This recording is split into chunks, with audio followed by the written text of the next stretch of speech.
بسم اللہ الرحمن الرحیم۔ سورہ انفال کی آیت نمبر 20 تک وضاحت سامنے آ چکی ہے، اور اس وقت جو ہمارے سامنے ہے وہ آیت نمبر 20 ہے۔ اللہ تعالیٰ فرماتے ہیں یا ایہا الذین آمنوا اطیعوا اللہ ورسولہ ولا تولوا عنہ وانتم تسمعون۔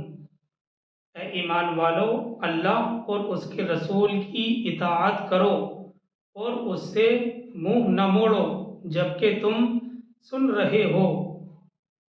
یا ایہا الذین آمنوا اطیعوا اللہ ورسولہ ولا تولوا عنہ وانتم تسمعون۔ اے ایمان والو، اللہ اور اس کے رسول کی اطاعت کرو اور اس سے منہ نہ موڑو۔ یہ مضمون پہلے بھی گزر چکا ہے۔ جبکہ تم سن رہے ہو، یعنی اصل مخاطب تو وہی لوگ ہیں کہ جب اللہ اور اس کے رسول صلی اللہ علیہ وسلم نے بدر کی طرف چلنے کا ارادہ کیا تو پھر تمہاری طرف سے ناگواری کیوں ہو رہی تھی؟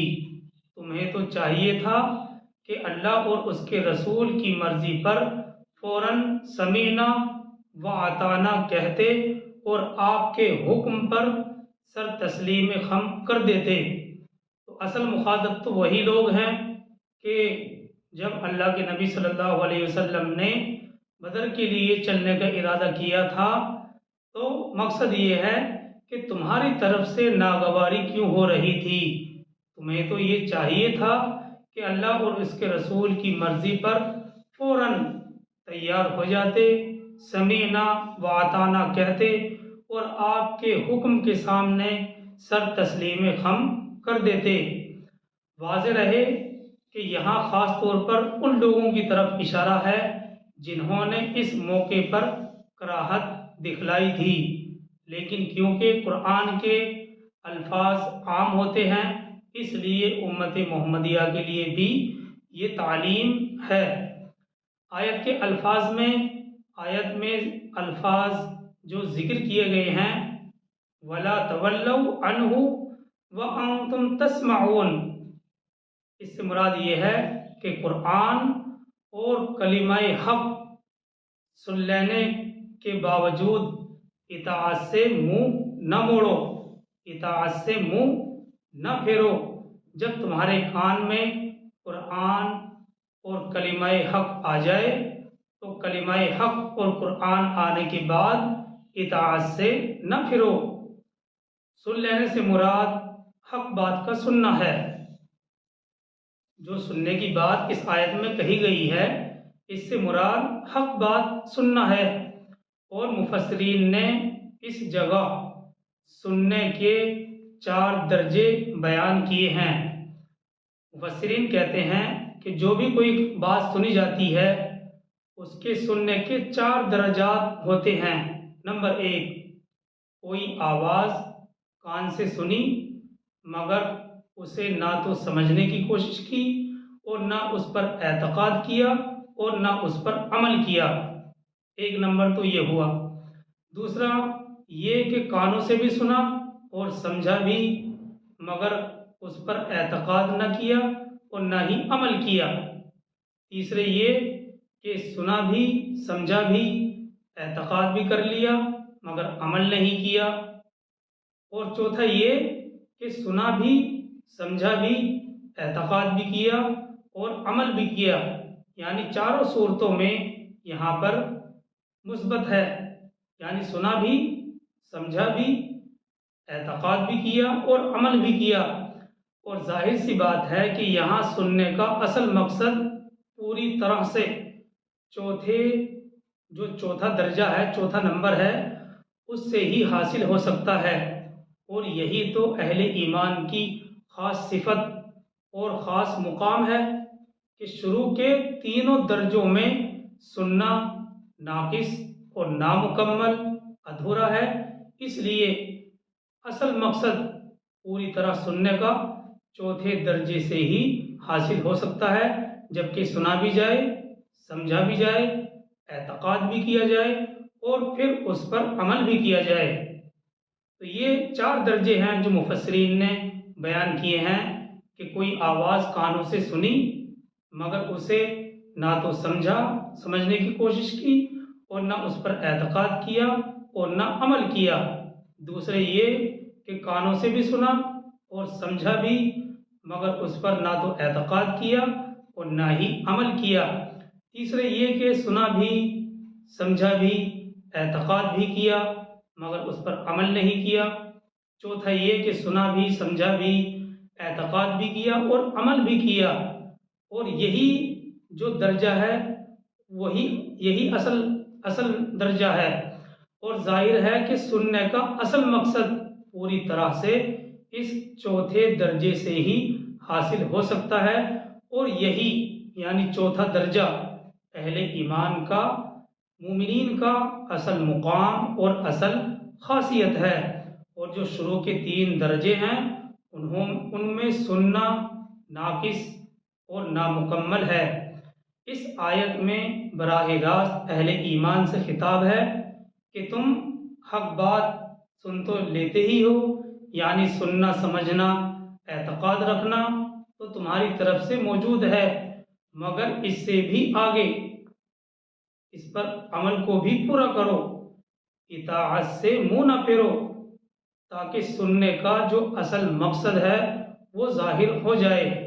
دوسری آیت جو آیت نمبر 21 ہے سورہ انفال کی، اللہ سبحانہ و تعالی نے اسی مضمون کی مزید تاکید کے لیے اس کو لایا ہے۔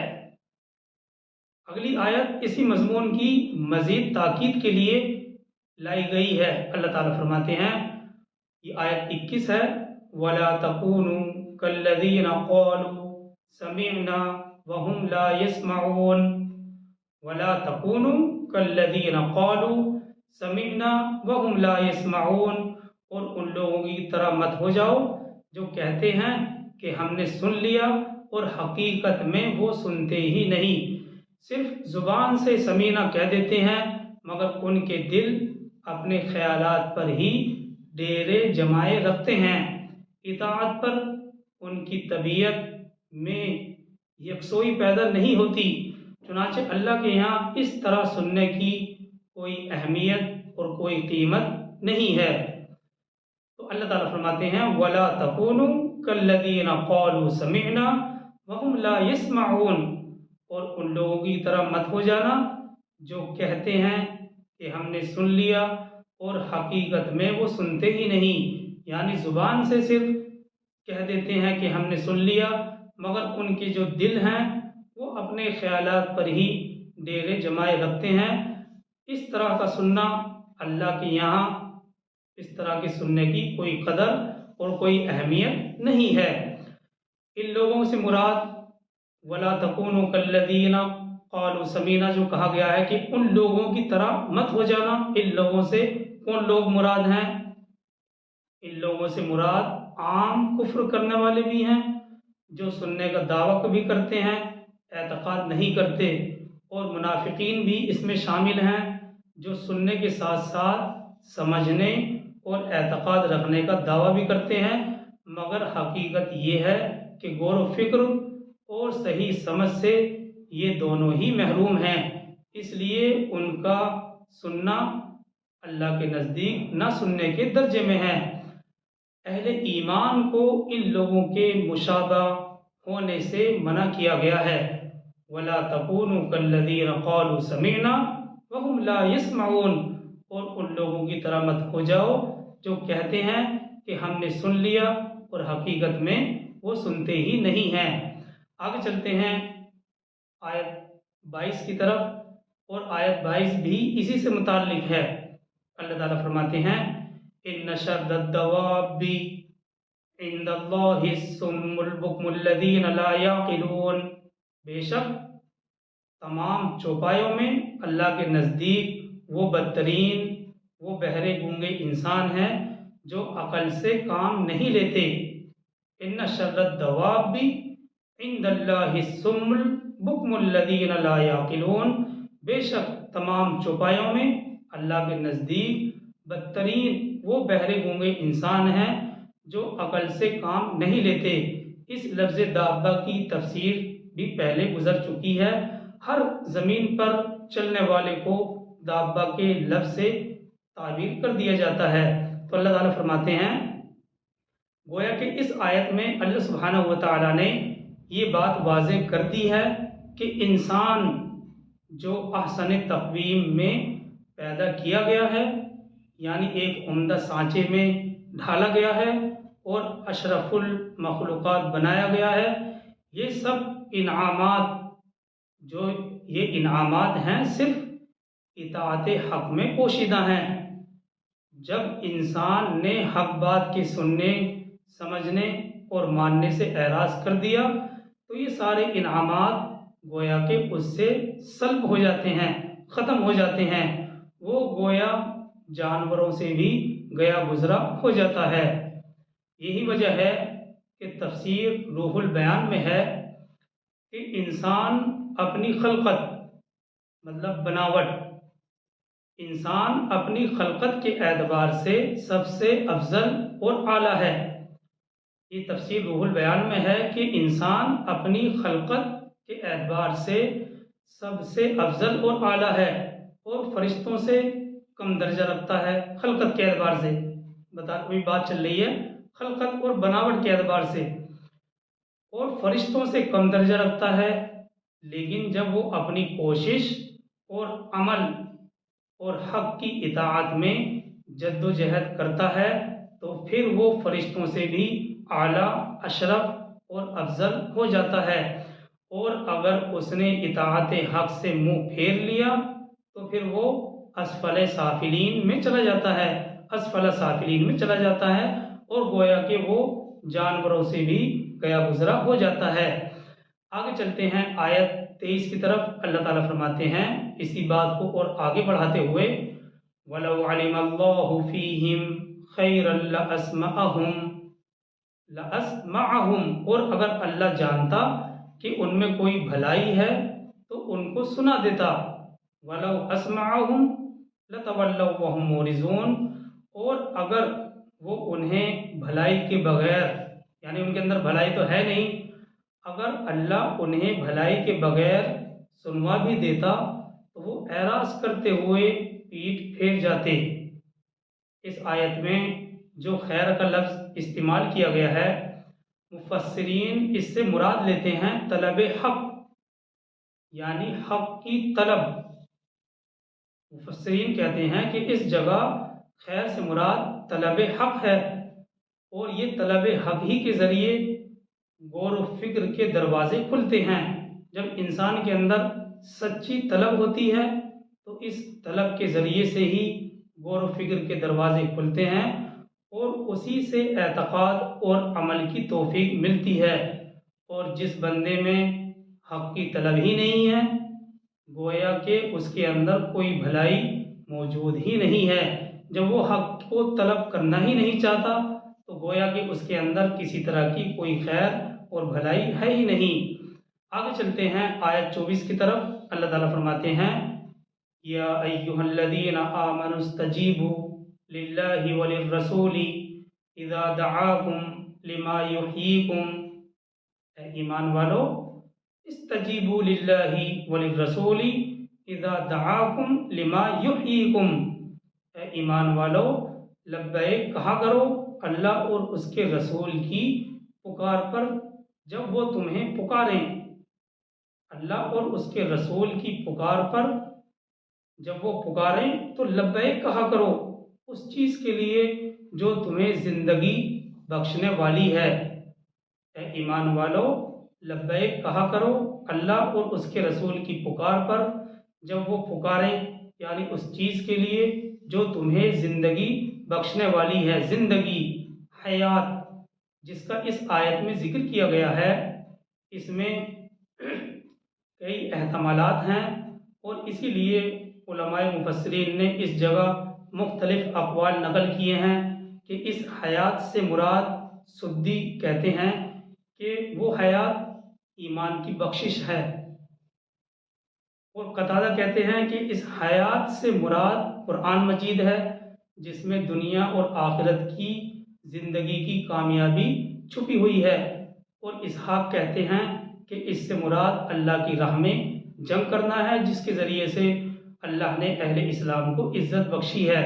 بہرحال یہ سارے احتمالات بیان کیے ہیں، اور یہ سب احتمالات اپنی اپنی جگہ درست اور صحیح ہو سکتے ہیں، اور ان میں کوئی تضاد نہیں ہے۔ ہمیں اس سے بحث نہیں ہے۔ اس سے مراد آیت کی اور مطلب یہ ہے کہ ایمان، قرآن، اطاعت حق وغیرہ، یہ ساری چیزیں، جو بھی یہ چیزیں ہیں جو اقوال نقل کیے گئے ہیں، یہ ایسی چیزیں ہیں جس سے انسان کا دل زندہ ہو جاتا ہے۔ اور دل کی زندگی کیا ہے؟ دل کی زندگی یہ ہے کہ بندے اور اللہ کے درمیان جو غفلت اور شہوت کے پردے پڑے ہوئے ہیں وہ بیچ سے ہٹ جاتے ہیں، اور پردوں کی، حجابات کی اندھیری دور ہو کر معرفت کا نور دل کے اندر پیدا ہو جاتا ہے۔ معرفت کا نور دل میں جگہ پکڑ لیتا ہے۔ اس جگہ ترمذی اور نسائی کی روایت پیش کردانا زیادہ مناسب ہے۔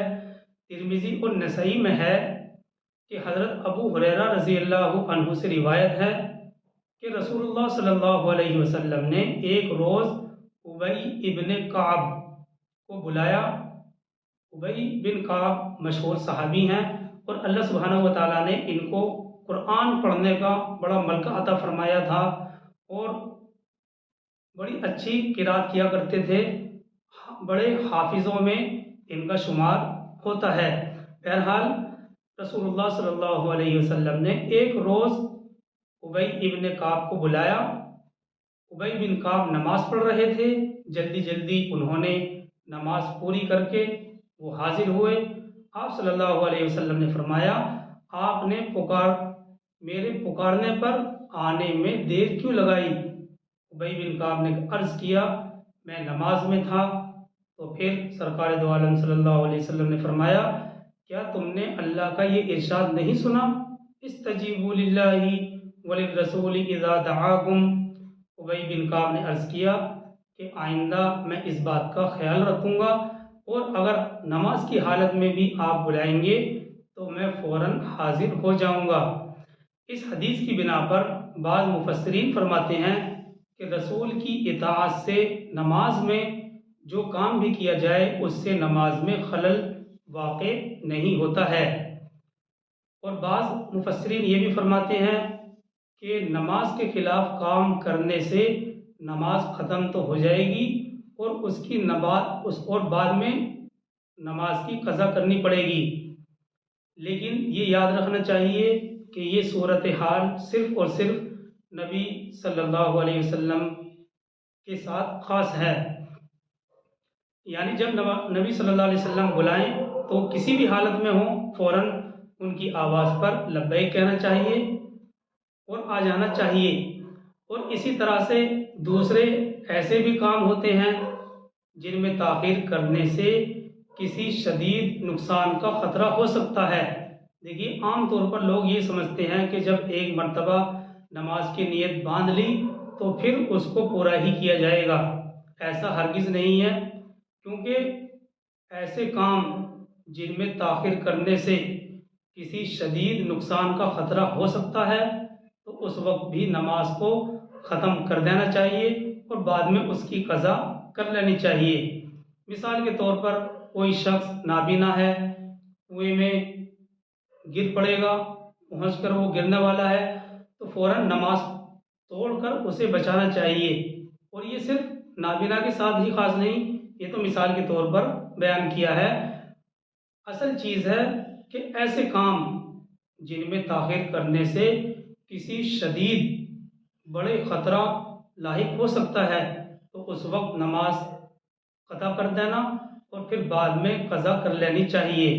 اور آگے اسی آیت میں ہے، اللہ تعالیٰ فرماتے ہیں وَاعْلَمُوا أَنَّ اللَّهَ يَحُولُ بَيْنَ الْمَرْءِ وَقَلْبِهِ، اور جان لو اللہ بندے اور اس کے درمیان حائل ہو جایا کرتا ہے۔ وَاعْلَمُوا أَنَّ اللَّهَ يَحُولُ بَيْنَ الْمَرْءِ وَقَلْبِهِ، اور جان لو کہ اللہ بندے اور اس کے درمیان حائل ہو جایا کرتا ہے، یعنی اگر اللہ اور اس کے رسول کی پکار سنی انسنی کر دی جائے اور اللہ کے احکامات سے بے نیازی کو اپنا مشغلہ بنا لیا جائے تو اللہ سبحانہ و تعالی خود ایسے بندے اور ہدایت کے درمیان آڑ بن جاتا ہے، جس کی وجہ سے آئندہ ہدایت کی ہر بات سننے اور سمجھنے سے وہ شخص معذور ہو جاتا ہے۔ اس مضمون کو ایک دوسرے انداز سے ہم سورہ بقرہ میں بھی پڑھ چکے ہیں، یعنی سمم بکمن عمیٌ فہم لا یرجعون۔ مطلب یہ ہے کہ حق کی پوری طرح واضح ہو کر سامنے آ جانے کے بعد بھی لوگ اسے نہیں مانتے اور اس سے پہلو تہی کرتے ہیں، تو ایسے لوگوں کے دل الٹ دیے جاتے ہیں، ان کی بصارت پلٹ دی جاتی ہے۔ چنانچہ یہ بہت ہی خوف کھانے والا مرحلہ ہے کہ دین کا کوئی مطالبہ کسی کے سامنے آ جائے اور اللہ کا حکم اس تک پہنچ جائے اور اس کا دل اس بات پر گواہی بھی دے دے کہ ہاں یہ بات بالکل درست اور صحیح ہے، پھر بھی اس سے اعراض کرے گا، پھر بھی اس سے اعراض کرنی کترائے، تو اس کو دنیا میں اس طرح کی سزا مل سکتی ہے، یعنی ایسے شخص کو دنیا میں بھی اس طرح کی سزا مل سکتی ہے کہ حق کو پہچاننے کی طاقت ہی اس سے چھین لی جائے، یا اس کے دل اور کانوں پر مہر لگا دی جائے اور آنکھوں پر پردے پڑ جائیں، ہدایت اور اس کے درمیان آڑ کر دی جائے۔ یہ اللہ کی سنت اور اللہ کا اٹل فیصلہ ہے۔ اور آگے اسی آیت 24 میں ہے وَأَنَّهُ إِلَيْهِ تُحْشَرُونَ، اور یہ کہ بالآخر تم سب کو یقیناً اسی کی طرف جمع کیا جانا ہے۔ آگے چلتے ہیں آیت 25 کی طرف وَاتَّقُوا فِتْنَةً لَا تُصِيبَنَّ الَّذِينَ ظَلَمُوا مِنكُمْ خَاصَّةً، اور ڈرو اس فتنے سے جو تم میں سے صرف گنہگاروں کو ہی اپنی لپیٹ میں نہیں لے گا، اور ڈرو اس فتنے سے جو تم میں سے صرف گنہگاروں کو ہی اپنی لپیٹ میں نہیں لے گا۔ یہ بھی اللہ کا اٹل قانون اور فیصلہ ہے۔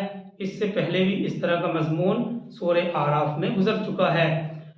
اس جگہ امام بغوی نے اپنی شرح السنہ کے اندر حضرت عبداللہ بن مسعود اور حضرت عائشہ صدیقہ رضی اللہ عنہا سے یہ روایت نقل کی ہے کہ رسول اللہ صلی اللہ علیہ وسلم نے ارشاد فرمایا اللہ تعالیٰ کسی خاص جماعت کی گناہ کا عذاب عام لوگوں پر نہیں ڈالتے جب تک کہ ایسی صورتحال پیدا نہ ہو جائے کہ وہ اپنے ماحول میں گناہ ہوتا ہوا دیکھیں اور ان کو یہ قدرت بھی ہو، یہ طاقت بھی ہو کہ وہ روک سکتے ہیں، اس کے باوجود انہوں نے نہیں روکا، تو اس وقت اللہ کا عذاب ان کو گھیر لیتا ہے۔ آگے اللہ تعالیٰ فرماتے ہیں وَاعْلَمُوا أَنَّ اللَّهَ شَدِيدُ الْعِقَابِ، اور جان لو کہ اللہ سزا دینے میں بہت سخت ہے۔ تو یہ آیت 25 تک سورہ انفال کی وضاحت آ چکی ہے۔ اللہ تعالیٰ ہم سب کو ان باتوں پر عمل کی توفیق عطا فرمائے۔ سبحان اللہ وبحمدہ، سبحانک اللہم وبحمدک، نشہد ان لا الہ الا انت ونستغفرک ونتوب الیک۔ سبحان ربک رب العزة عما یصفون وسلام علی المرسلین والحمد للہ رب العالمین۔